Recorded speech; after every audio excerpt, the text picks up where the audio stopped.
Welcome to the Tuesday edition of Juan's World, and no, I'm not cooking again this time, and I am showing you my master stock pot, because even though I said I was going to get rid of it, I decided I wouldn't. I had some old vegetables and some aromatics that I needed to use up, and I needed some stock, and so here we are. But we're now fully in Lent. The first Sunday in Lent has passed, so I want to talk about the Sundays in Lent and the progression of Lent through the Holy Week into Good Friday and then to Easter Sunday, bit by bit. I'm going to start with this Sunday as my first offering for my Lenten observations.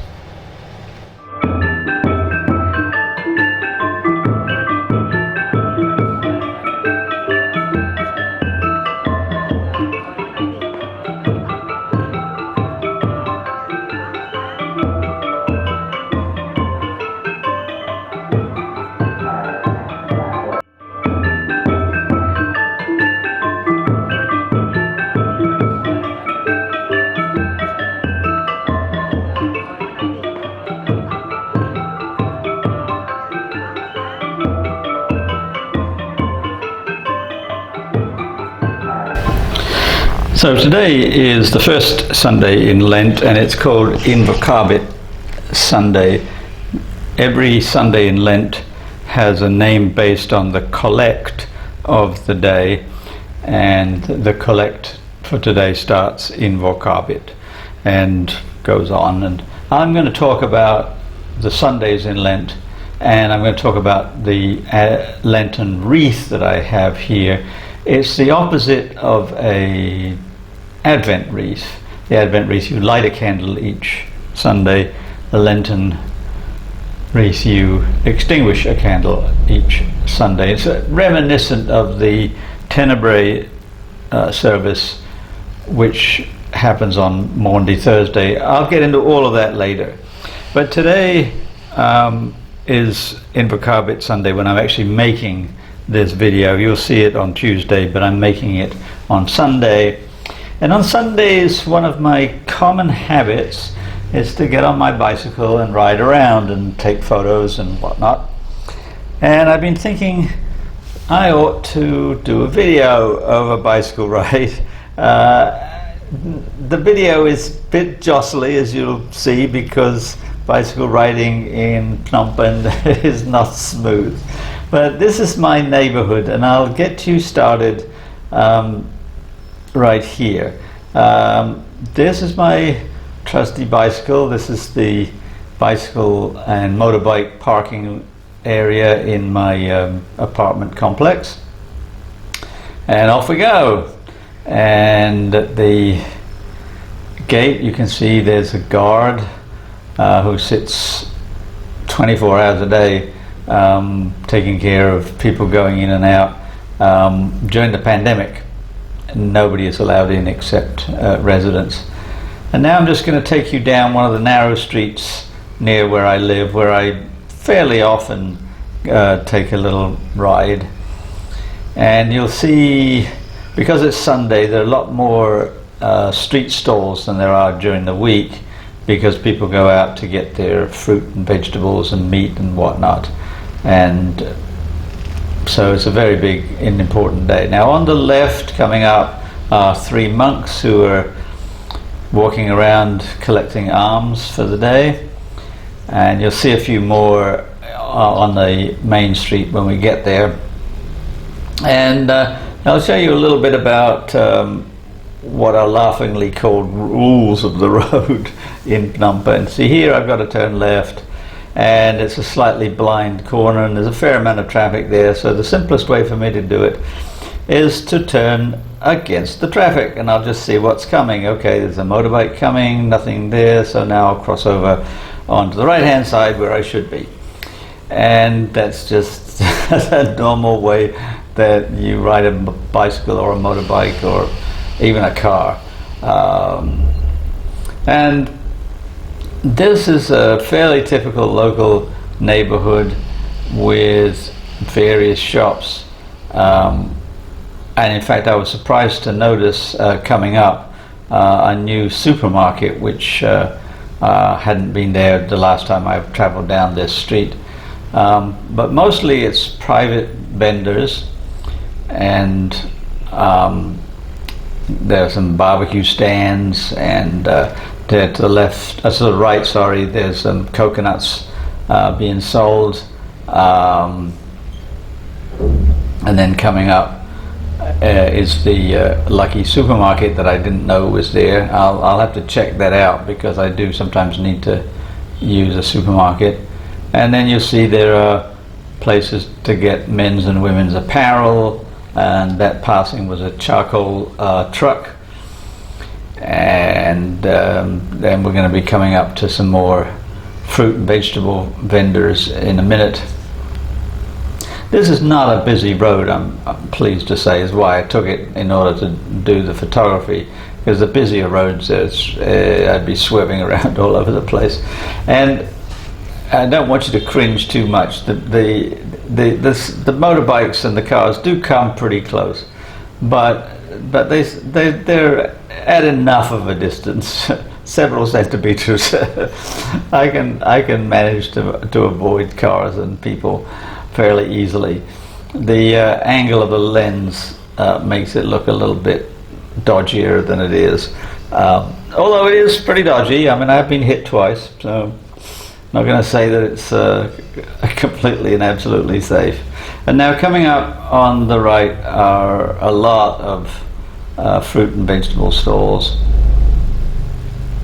as well as just general merchandise, including stuff like plumbing equipment and electrical supplies and whatnot. But you can see, you know, watermelons, mangoes, bananas, all locally grown, oranges, and they flashed by mightily quickly there, but some of the oranges were orange. Most of them are green. It's one of the things that I've always had trouble with in the Khmer language, is that the word for the color orange is color orange juice, because it's not the color of oranges, which it is etymologically in English. The color orange was originally from the fruit, and until then there was no word for the color orange in English. And so we're now coming up to a junction. There aren't that many traffic lights along this stretch of the road, fortunately, because they mostly just bottle things up. When there's no lights, people manage much better. But to the right again, you see two monks getting alms from a vendor, and this is actually one of the ways that I travel when I go to my college. So I usually stop at one or two of these stalls to maybe get a drink or a piece of fruit or something like that.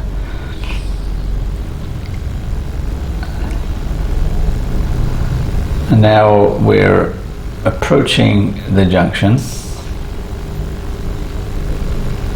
and you also you notice you have to be a little bit careful about cars that decide to poke out on the right hand side, because they just ease their way out and they expect you to move over, except that if you're on a bicycle it's not always easy to move over, because you've got a lot of traffic coming up on your left hand side as well. And I don't have a rear view mirror. I mean, I look behind me now and again to make sure there's nothing coming if I have to swerve to the left.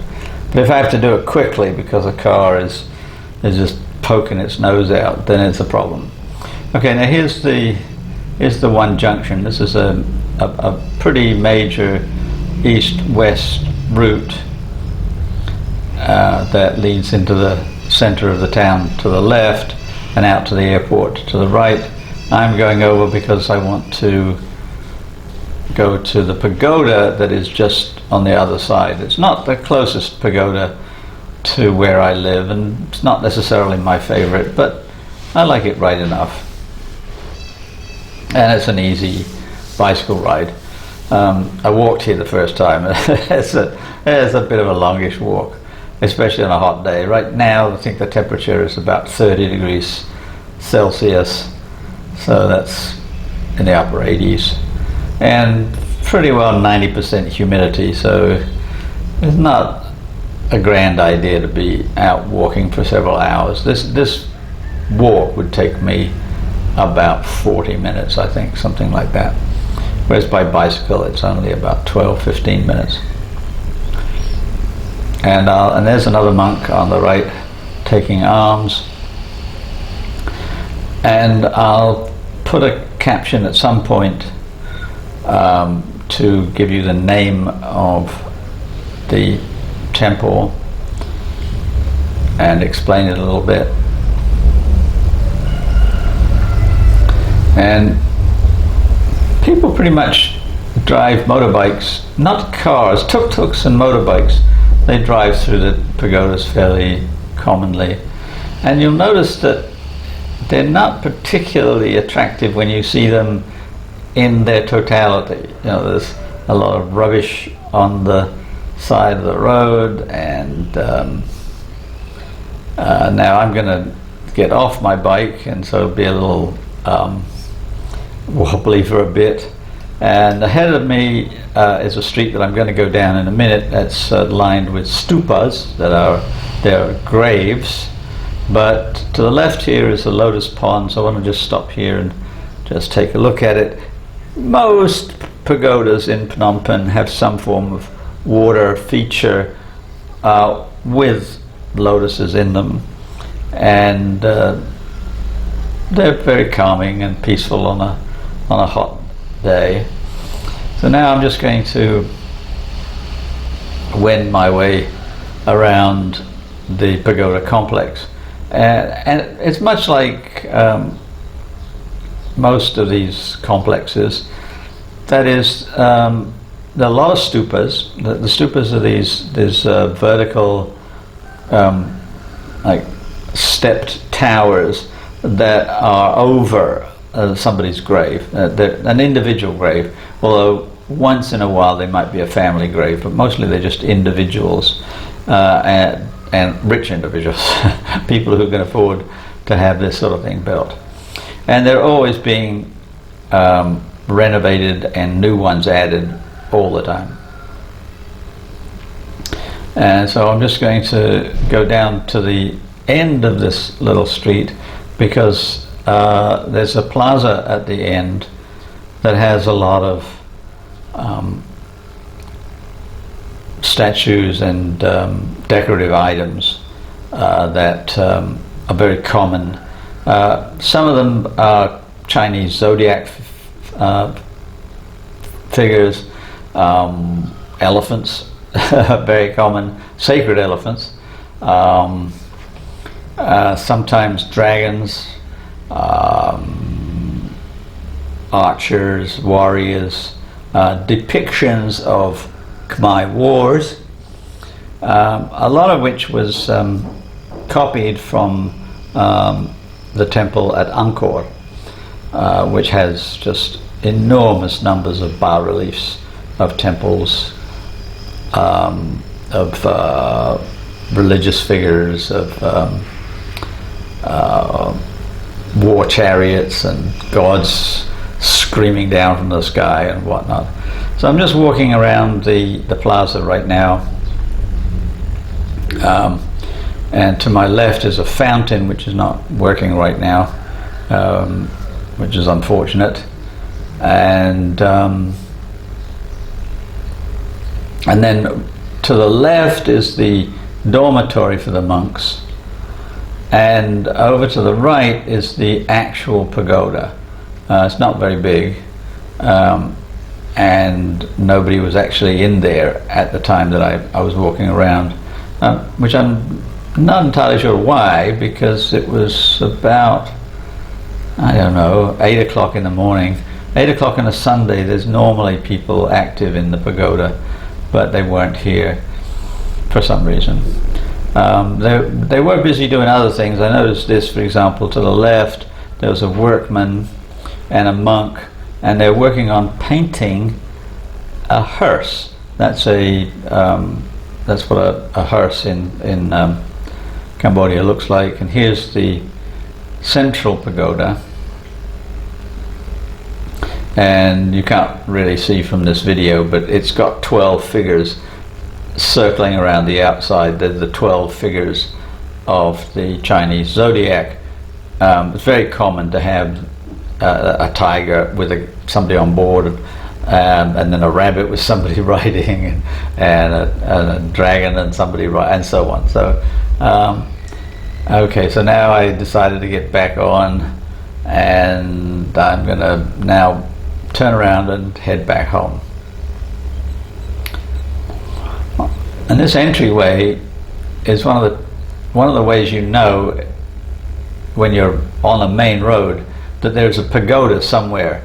Like here, it's fairly obvious the pagoda's right there, but sometimes there's an entryway like this, and then you have to go about half a kilometer to get to it. All right, so now I'm going back home, and you can see the pagoda wall to my left, very highly decorated, and this is where we went in, that we're just passing now. So I'm going to head back up towards the to the crossroads, and then back to my apartment.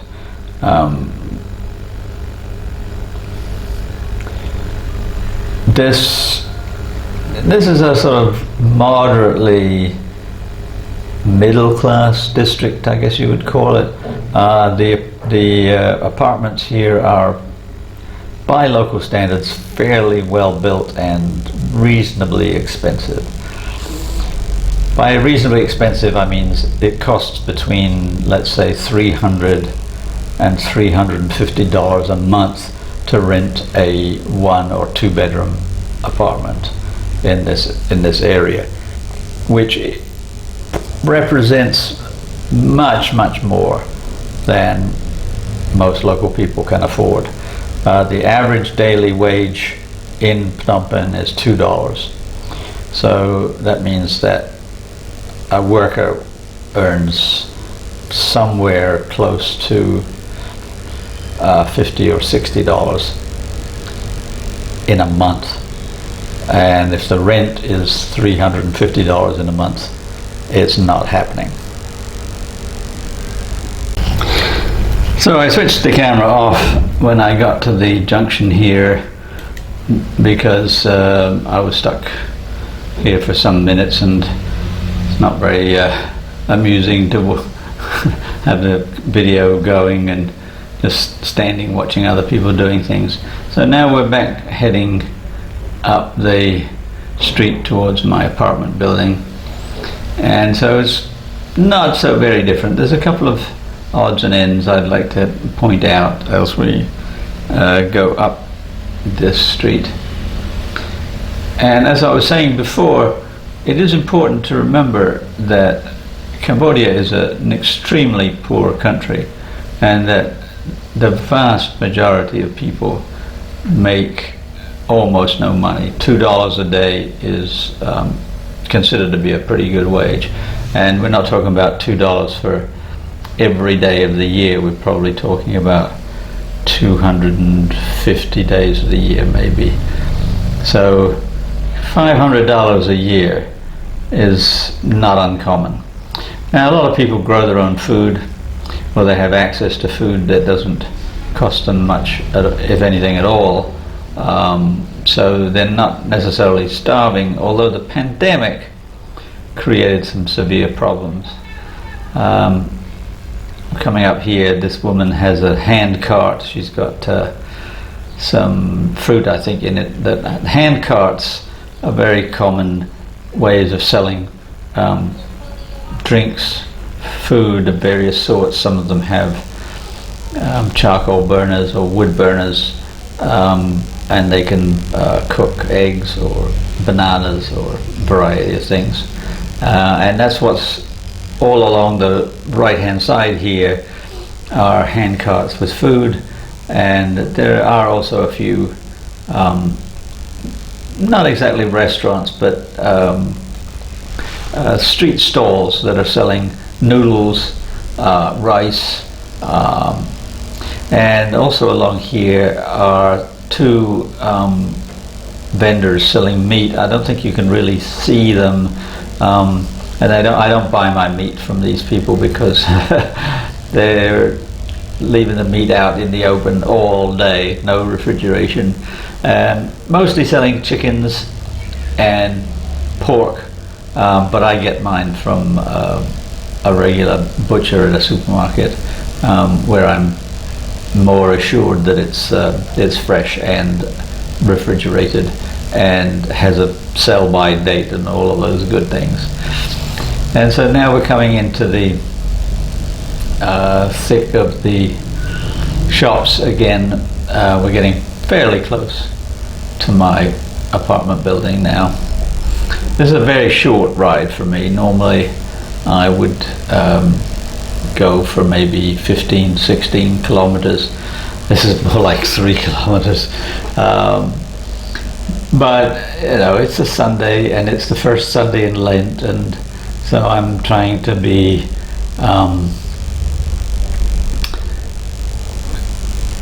I don't know what quite the right word is, because I don't particularly feel like being penitent or any of the other things, because I'm not C of E or Catholic. I'm Presbyterian, so I don't have to do that. We're penitent all the time. But I guess low key, let's put it that way, that Sundays for me are always low key. I have a rule that I never do any financial work. I don't check my bank account, or I don't spend any money. I don't go to stores. I just travel around and take in the fresh air, maybe take some photographs, and this, for the first time, make a video. And I hope you've enjoyed seeing my neighborhood. This is where I live. This is my home. I've lived in this neighborhood for 2 years. And if you've been part of this channel for a very long time, you'll have seen my old neighborhood by the palace.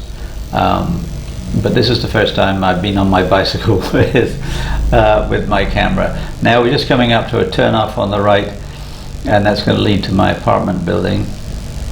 So I'd like to wish you all a happy and joyous Lent, this first week of Lent. And I hope you have a wonderful week. And if you like my videos, I really would like it if you would subscribe. It doesn't cost you anything, and I'm not making any money over it either, but it just helps the algorithm on YouTube so that more people get to watch what I'm making. So now we're coming up to a slightly tricky blind turn where I have to be a little bit careful, because you never know what's going to pop out. You see, like to the right, that tuk-tuk just it's going to bash into me if I'm not careful, and there's another one there like waiting to attack me. And this is my apartment building to the right here, and so we're gonna, let's go in, and the bike shed is ahead. Very convenient, not like my old apartment building where I had to carry my bicycle up to my apartment up the very steep steps. Here I can just leave it and the guard will look after it. So I hope you have a pleasant week, and I will see you on Friday.